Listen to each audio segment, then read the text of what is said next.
anima a missão mesmo da espiritualidade naciana na província. Nas casas de retiros, nos centros loyolas, nos CIAs, como tem um aí em Teresina, não é? Junto com a Serventis, com os núcleos inacianos. Então, trabalho mesmo com espiritualidade, dando retiro, formação, de vez em quando uma livezinha assim.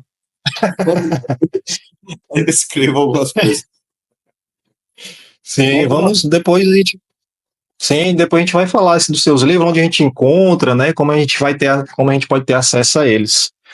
Muito bem, padre. E o tema desse nosso episódio 52 é o ano jubilar, né? Ano jubilar de 2025. A gente vai entender o que significa, o que caracteriza, né? O que significa para nós, católicos, esse ano jubilar de 2025, as indulgências, enfim.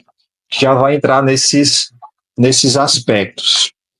Então, já de início eu deixo essa pergunta para o senhor, né? Para o senhor falar mais um pouco sobre o ano jubilar, né? O que significa, as características e o significado desse ano jubilar de 2025, né? O significado espiritual para nós católicos. Perfeito. Então, é muito interessante, Terêncio, a pergunta, e nós também, como católicos, entendermos como o ano jubilar ele se encaixa em nossa vida de fé, porque assim, o ano litúrgico começa, vai embora, né? Então, advento e vai embora, tempo comum, quaresma, Páscoa, que a gente segue. É um ritmo, né, que vai nos envolvendo. Mas, a cada 25 anos, a igreja nos oferece esta oportunidade de despertar em cada um de nós, e o Papa Francisco deixa isso muito claro, na humanidade. Então, veja, não é só para os católicos, digamos assim, é um ano especial, jubilar, para a humanidade. Então, o desejo do ano jubilar é despertar na humanidade a alegria, a coragem e a esperança. Então, veja, são qualidades que todo ser humano tem. Quem não tem o desejo profundo da alegria, da coragem para viver, da busca da verdade e da esperança? Então, o objetivo, segundo o Papa Francisco, é este, né? Despertar na humanidade essa esperança que está adormecida. E ele diz, é de esperança que precisamos. É de esperança que os jovens precisam, é de esperança que a humanidade precisa. Agora é interessante lembrar que esse ano jubilar, antigamente, viu, Terence, já foi a cada 50 anos. Agora é a cada 25. Mas já foi a cada 50 anos. E é interessante a gente também saber que o ano jubilar ele tem sua origem na Bíblia. Na Bíblia. Então, quando você pega lá o livro de Levítico, por exemplo, capítulo 25, versículo 10, ele vai falar bem direitinho como deve ser um ano jubilar, só que a cada 50 anos. Então, era comum, na tradição, né, do povo de Deus, declarar o ano santo. Então, ele diz assim, ó, declarei santo o 50º ano e proclamareis a libertação para todos os habitantes do país. Será para vós um jubileu. Olha que bonito. Um jubileu. Cada um de vós poderá retornar à sua propriedade e voltar para a sua família. E ele vai dizendo também outras coisas. Por exemplo, neste ano, não semeareis, nem colhereis o que a terra produz espontaneamente, nem fareis a colheita da videira não podada, porque é um ano de júbilo, um ano de jubileu. Aí ele vai dizer, é um ano sagrado para vós, mas podereis comer o que produzirem os campos não cultivados. Depois ele vai dizer que outras características do ano jubilar, por exemplo, libertar os escravos, perdoar as dívidas. Então, veja, essas características do ano jubilar, que ainda hoje persistem algumas, como, por exemplo, a libertação de prisioneiros, não é? Continua até hoje. É um pedido que o Papa faz, não é? Para que as dívidas sejam perdoadas. Há pouco tempo o Papa Francisco pediu, né, que os países ricos perdoassem as dívidas dos países pobres. E também intercedeu pela libertação de mais de 500 presos em Cuba, não é? Então agora foi anunciado que serão libertados, né, mais de 500 presos. Quer dizer, esse é o papel um pouco e a função do ano jubilar, socialmente falando, e eclesialmente é isso.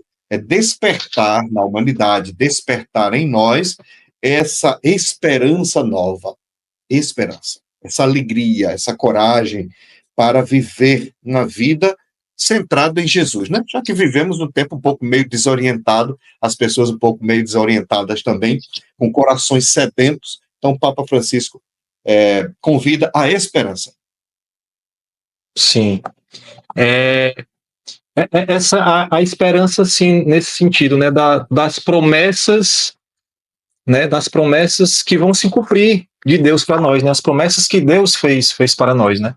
Então é um ano para a gente esperar, né, por essas promessas, ter paciência, né, e manter as nossas rotinas de orações assim mais intensificadas, né, como o senhor falou também, né, e também entra aí a questão de rezar pelo Papa, né?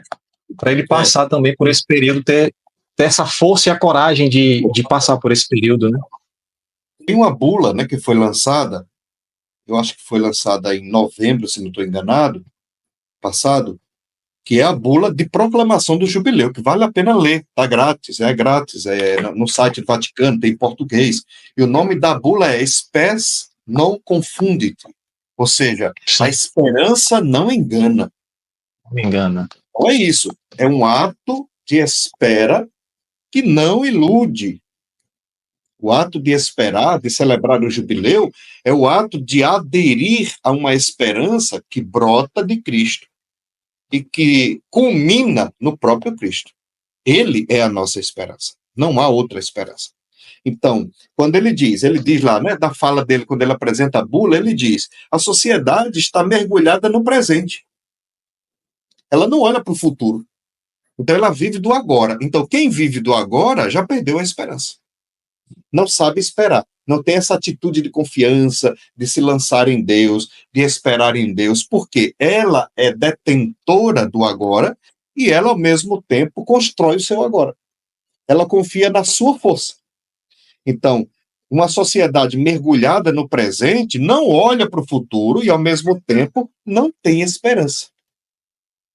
Ou seja, aí eu brinco dizendo, é uma sociedade em pleno desespero, ladeira abaixo, que não tem nada que sustenta, que retém, que diga, preste atenção, olha para frente.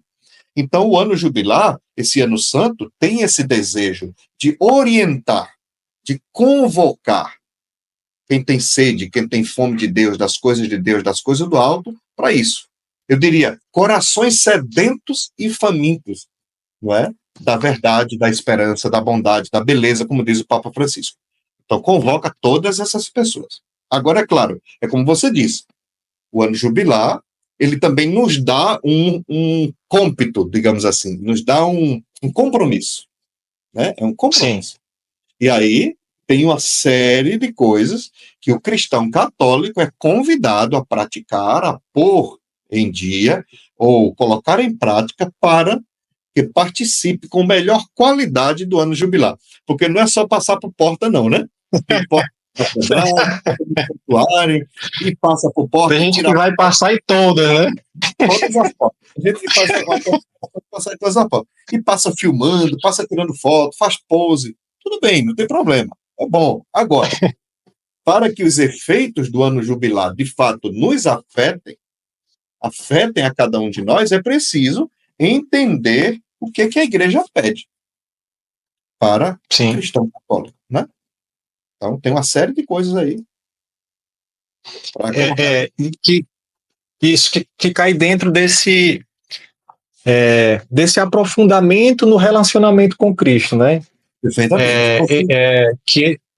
Porque esse aprofundamento nos faz conhecer a misericórdia, e aí a gente vai abrindo mais o coração para poder entender esses atos que a gente tem que ter, né, de abertura de coração. Ou seja, se não há uma reta intenção de uma conversão profunda, dessa busca de experimentar a misericórdia, pode vir ano jubilar cada ano. Não muda nada na vida de ninguém. O ano é santo porque nos convida a que intensifiquemos a nossa santidade. Então, um dos principais objetivos é justamente o perdão e a indulgência. Né? Agora, para isso, para a gente, digamos assim, recolher ou receber desse tesouro da igreja, aí o Papa apresenta vários pontos. Por exemplo, fazer uma adoração eucarística boa, de qualidade, por um bom tempo, ele diz. Você vai, né, visita o santuário, ou a catedral, ou o templo, onde o bispo diz que ali tem uma porta santa, você vai, seja pessoalmente, ou seja em caravana, né, em grupo de peregrinação, Sim. ali você pode, por exemplo, fazer um momento de adoração, não é? Fazer um momento de adoração profundo, terminar com o Pai Nosso, com a Ave Maria, com a profissão de fé, com o credo, né? E ali rezar pelas intenções do Santo Padre. Não sei se todo mundo sabe, mas todos os meses, ou melhor, todos os anos, o Santo Padre, o Papa, todos os papas, eles oferecem à Igreja uma intenção para cada mês. Né? Então, são 12 intenções do Papa para cada mês. Ele confia aos jesuítas, que coordenam o apostolado da oração, que é a rede mundial do Papa no mundo inteiro. Então, são 12 intenções, uma por mês. E aí ele diz, se a gente quer receber as graças desse ano santo, nós devemos rezar pelas intenções do Santo Padre, para que essas intenções aconteçam, né? Uma outra coisa, por exemplo, é justamente fazer romaria e peregrinação. A gente ir, participar com fé, com esperança, fazer esse momento de adoração, rezar o Pai Nosso, rezar o Credo, né? Rezar a Ave Maria e confiar as intenções do Papa diante de Jesus. Outro ponto interessante que o Papa orienta, que ajuda a receber, digamos assim, os frutos do ano jubilar, é estudar os documentos do Concílio Vaticano II e do Catecismo Católico. Olha que interessante. Então, ele diz lá que promover estudos sobre o documento do Vaticano II e do Catecismo Universal, da Igreja Universal, da Igreja Católica. Então, esses estudos também geram frutos neste ano jubilar para cada um de nós. E tem outro ponto que é muito interessante. Ele diz, fazer exercícios espirituais. Olha aí. Ou seja, e aí o senhor já é craque, né? Nada de engraçado, né, Teresa? Os jesuítas. É a minha área, né? Estou falando de casa. Ele diz, é importante fazer exercícios espirituais. Claro, de uma forma mais ampla. Santo Inácio vai dizer, o que são exercícios espirituais? Ele diz, fazer exercício espiritual é como fazer exercício corporal. Você treinar para alcançar metas cada vez maiores. E o exercício espiritual é ampliar a vida interior com mais silêncio, mais palavra de Deus, não é? Mais profundidade, mais intimidade, mais unidade com o Espírito Santo, para que a vida interior da gente cresça, possa se expandir. Não é? Então, quando eu faço exercícios espirituais, eu também recebo os frutos e as graças do ano jubilar. Então, veja que são várias coisas que estão aí à disposição, além daquela que são as prioridades, a confissão e o recebimento das indulgências, né? Que a gente pode falar mais tarde um pouquinho sobre isso. Sim. Não, já aproveitando essa citação do senhor, esse gancho, para o senhor mesmo pontuar, porque o que a gente escuta muitos falando, essa questão da indulgência, né? Que não entendem o que é ou o porquê dessas indulgências existirem, né? Então, gostaria que o senhor pontuasse o que é e a importância delas, porque a gente já falou um pouco, né, sobre os atos, né, que a gente tem que ter para consegui-las, né? Se confessar, rezar pelo padre, mas contextualizar as indulgências dentro da Igreja Católica, né?